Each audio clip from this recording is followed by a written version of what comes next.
How to manage upper management. Managing upper management, you might have heard or know, obviously, that you manage people who are reporting to you. You have authority over them. But what is managing upper management? Probably, if you are in a management position already, you know this concept. Like you have to manage your upper management. But if you are not aware of this concept, stick around. I'll explain what it means. But think about it. If you are a boss already, if you are a manager or you director, VP, whoever it is, you have people reporting to you. It's easy to manage them because you have authority over them. You have power, you have more knowledge, you have more experience, and then you have you can make or break their career literally, because your performance review is in your hand, whom to give what assignment, and who to give visibility. You have that the decision making power with you. So that's easy, right, to manage people who are reporting to you. It's not, I'll say, super easy, but it's definitely easy because you have this power and authority. But how do you manage your boss? How do you manage your boss's boss? How do you manage your people who have bigger power in your organization? That is called managing upper management. And that is tough. That is hard because you don't have power over them. They have power and you don't have power. So how do you influence them? How do you get them to do something that you want them to do? How do you influence them? How do you manage them? So that is the hard part. So let's go to the first question. What does this managing upper management mean? So you might have heard this concept, or you might be aware of it. You might have read about it. If you have done MBA and all, probably you are aware of it. You have to manage your upper management, and there is so much talk about it. So what does managing upper management mean? There are so many things you can talk about, and there are books on it. And if you go to MBA school, you will learn tons of theory on it. But in from my experience, my own personal experience, and after coaching hundreds of clients through our program, it boils down to these three things, and these are the super practical things. There is a lot of theory behind it, but in if you want to talk about actionable item, it boils down to three things when you want to do when you're talking about managing upper management. First thing is about managing expectation from of your boss and skip level and other people. Managing expectation wise, figuring out exactly what are they expecting from you, and how you can showcase and amplify, showcase actually not amplify, how you can showcase that you are not only meeting those expectations, but you are going about those expectations. So managing those expectations of your boss and your skip level and upper management, that is one critical piece. Second is managing their ego. Yes, managing their ego. We all human beings are driven by one big thing, and that is our significance. No matter how humble the person is, no matter how nice that person is, and no matter how philosophical or philanthropic that person is, no matter how nice that person is, but this is our innate need in our human being to feel important. To feel that I have power, and best way to describe that power in the word is ego. When you can use the word significance, but when you use the word ego, it has a power in it. It has the uh, different kind of connotation that opens up our mind. So you had to manage the ego of your boss, manage ego of your skip level and other people, top bosses in your organization. So that's the second thing, managing what managing upper management means. And third thing is you had to manage perception. You have to manage the perception they built in their mind about you. Perception is everything. You might be doing amazing thing, you might be working hard, or you might be doing really good work and all sort of stuff. But when you are in the area of management area, especially manager, director, and VP, and those positions, then perception matters, because top management doesn't know all the details about what you're doing. What they take the data, they gather here and there, because they are super busy, right? They have to deal with so many issues, so many people.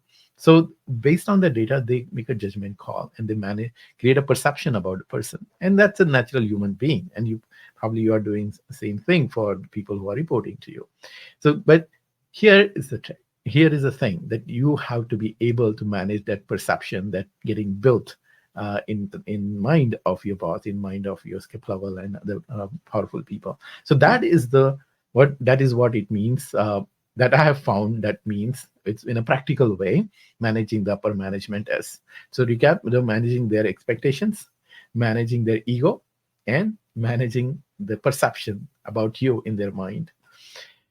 So let's talk about why it is important. Why should you manage upper management? Aren't they supposed to manage you? Yeah, of course, they are supposed to manage you. They are supposed to give you tasks. They are supposed to get the work done. But if you want to grow up in the career, you have to do these three things. You have to set the expectation. You have to manage the ego, and you have to uh, manage the perception.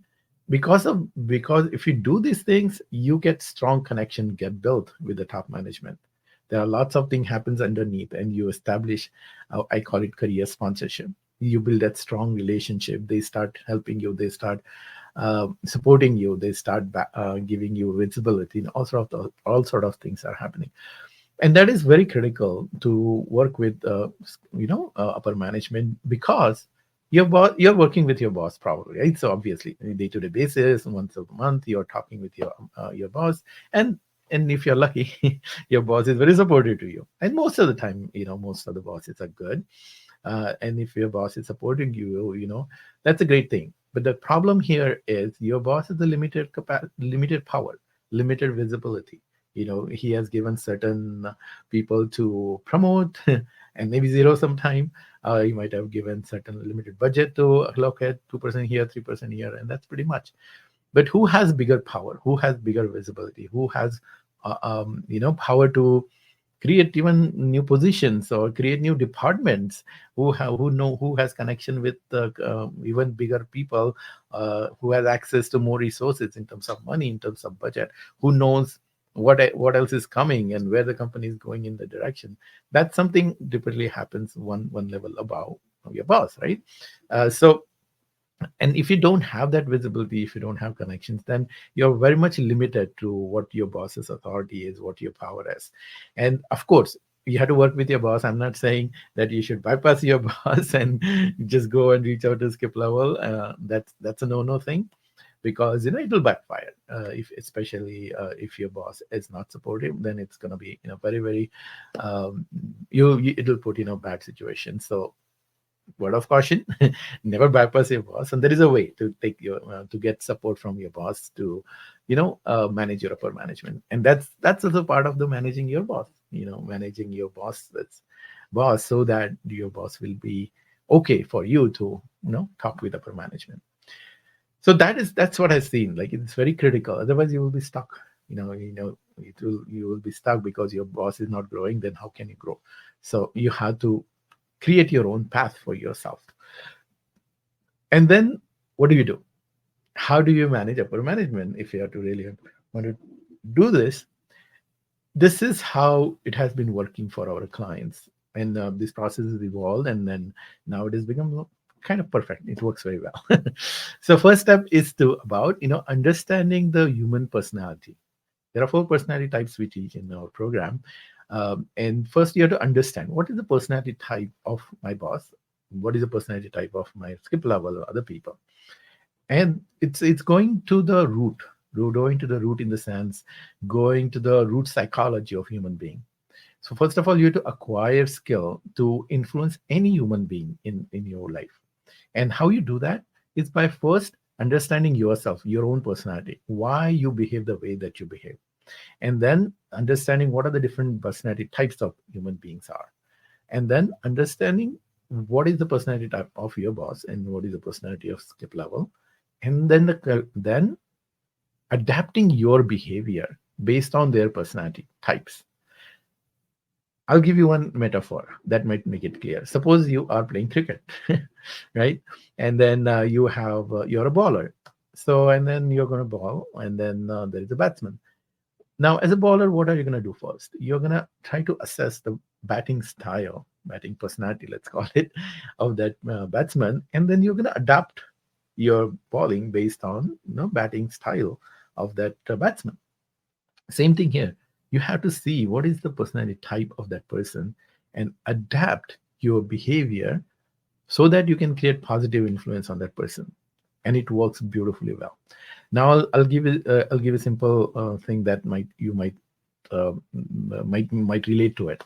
See, there are two people. If there are two people, you might have experienced this. You say X thing to person A, and you say X thing to person B in the same way.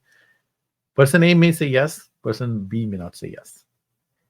Even the circumstances are exactly same, and that happens because personality type different between A and B. So you have to say differently. You have to act differently with person A, and say differently and act differently with person B. You will see amazing difference. That's what our clients say. Like, once you start applying this understanding personality type and adapting their own behavior, then magic starts happening. And it happens really fast. It's not very complicated. It's not a rocket science. We know we are the human beings. If you just learn this fundamental human psychology, and not just learning, if you there are PhDs and all sort of things in psychology, right? You don't have to go in that depth. It's a practicality of it, how you take some knowledge and implement right away. And an interesting thing happens. I always tell my clients, and apply this at home. So once that they learn this, how to influence any human being, they start using at home first. They're with their spouse, with their kids, with their friends, their mom, and they start seeing, oh wow, the since I adapted my behavior based on their personality, they start saying yes to all the things that they never said yes before.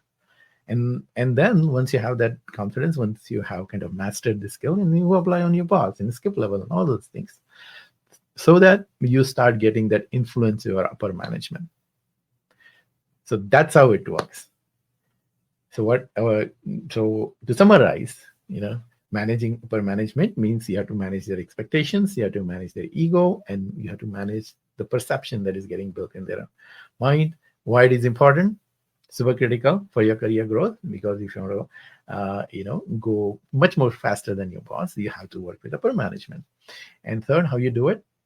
Understand the basic personality types of human beings, and find out what is the exact some personality type of your boss, skip level is, and adapt to your behavior so that you can create a positive influence and they start saying yes to you.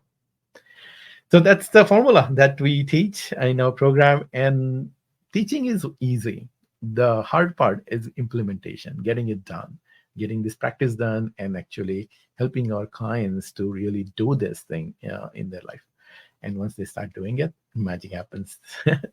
So take a next step as usual. I in my call presentation always like that. If you really like this concept, take action.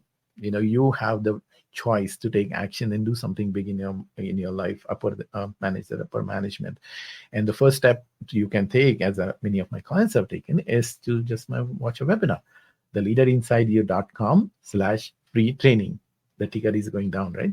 So you can watch that, theleaderinside you.com/free training. Watch the webinar. If it really resonates with you, at the end, you will have opportunity to set up a call with me or one of our coaches, and then we'll discuss, what is exactly stopping your career growth, what is happening in your life, and then what are your goals, what are your ambitions are, and how we can bridge that gap. And we'll give you a personalized strategy. And this whole thing is free. Initial consultation is totally free, so take advantage. There's a lot of clarity you will get. But again, book a call with us if you are really serious. If you want just an information, I have tons of videos, my LinkedIn page or YouTube and wherever, right? You can just watch them. We don't need to talk with each other if you're just looking for information. But if you're really serious, if you're really committed to do something big in life, if you have been thinking about becoming, manager, director, VP, whatever your aspiration is, and you want to switch your career into management track and make an impact on other people's life, bring even bigger value, and do something amazing, magical in your life. If that is something that you want to do, and you're committed, and you have to be willing to. Uh, it's simple, but not easy. So you have to be willing to be. You have to be ready to invest your time, money, and energy, of course, into learning the skill. And learning is kind of easier part of it. You have to invest your money and time, money and energy. It all comes together on implementation of it. You have to implement and reflect back on it, and go back and forth and see what works, what doesn't work, and do it again. But once you do this, the what do you call it? Doors of abundance in terms of money, in terms of job satisfaction, in terms of excitement in your life, everything changes. The floodgate opens up for you. And that's what is happening for our clients. So watch our webinar, 5 Steps to High Position, and I'll see you in our next presentation. Until then, wishing you happiness and success.